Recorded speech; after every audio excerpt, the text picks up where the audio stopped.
Sœurs et frères bien-aimés, nous comptons tirer la caille pour une nouvelle édition de Paroles de vie. L'heure est venue pour être glorifiée. En bon créole, l'heure est arrivée. Voilà le thème que nous allons développer cette semaine. Nous allons aller donc dans l'évangile selon Saint Jean, chapitre 12, versets 20 à 33. Qui ça lui dit? Un ensemble de monde qui dit baptisant Jésus, mais nous voudrions voir Jésus. Alors le Seigneur qui parle, qui répond à ses disciples, et puis il fait comme en prière. L'heure est venue afin que le Fils de l'homme soit glorifié. L'heure est venue. Alors si vous regardez bien, dans tout l'évangile selon Saint Jean, notamment dans 11 premiers chapitres, il est question de la préparation de l'heure. Dans la vie du chrétien, il y a toujours une préparation.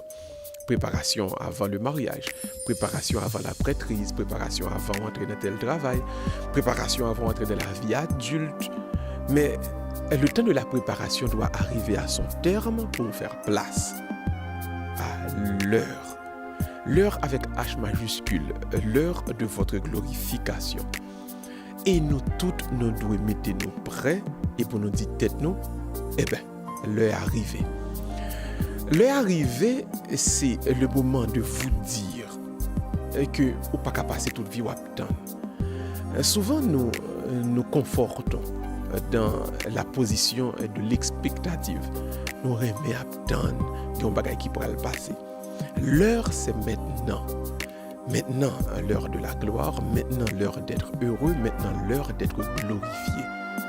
L'heure de Dieu, c'est maintenant. Ton heure, mon heure, c'est maintenant.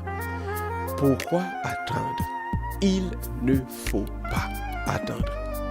Ne perdez pas de temps pour aller dire à ton frère, à ton prochain, qu'on pardonne, qu'on remet, que vous voulez vivre bien avec lui.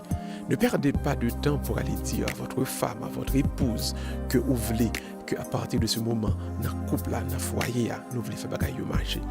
Ne perdez pas de temps pour aller vous inscrire à l'université si vous voulez pour poursuivre des études. Ne permettez pas de temps pour aller vous réconcilier avec quelqu'un qu'on rencontre. Parce que l'heure, c'est maintenant. L'heure de la grâce, l'heure de la vie, l'heure du bonheur, l'heure de la joie. La glorification de notre Seigneur, donc, est pour ici et maintenant. Alors à toi de le vivre.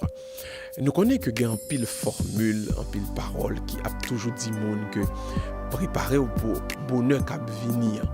Mais ce que le Seigneur veut nous faire voir ici, dans cette péricope d'évangile, l'heure n'est plus à attendre.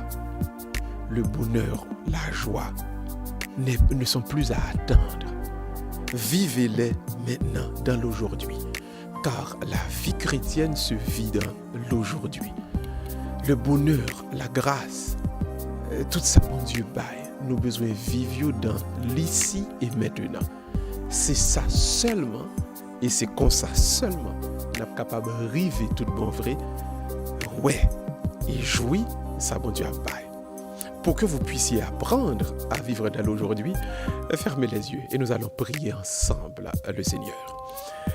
Dieu de vie, Dieu d'aujourd'hui et non Dieu uniquement du passé, nous faisons appel à ton Esprit Saint afin que tu nous enseignes, Seigneur, comment vivre dans l'aujourd'hui, dans le quotidien, la grâce que tu donnes. Merci, Seigneur, de nous faire comprendre que ce n'est pas demain qu'il faut être heureux, que c'est maintenant, que c'est ici, que c'est aujourd'hui. Merci pour ton amour. Nous te prions. Pour toi qui vis et règne avec le Père et le Saint-Esprit, car tu es Dieu pour les siècles des siècles. Amen. La grâce, le bonheur, c'est pas pour demain. Vivez-les aujourd'hui. Voilà l'invitation qui vous est faite. N'a quitté là et n'a cassé rendez-vous avec vous pour la semaine prochaine pour une autre édition de Paroles de vie. Bye bye tout le monde, à la prochaine.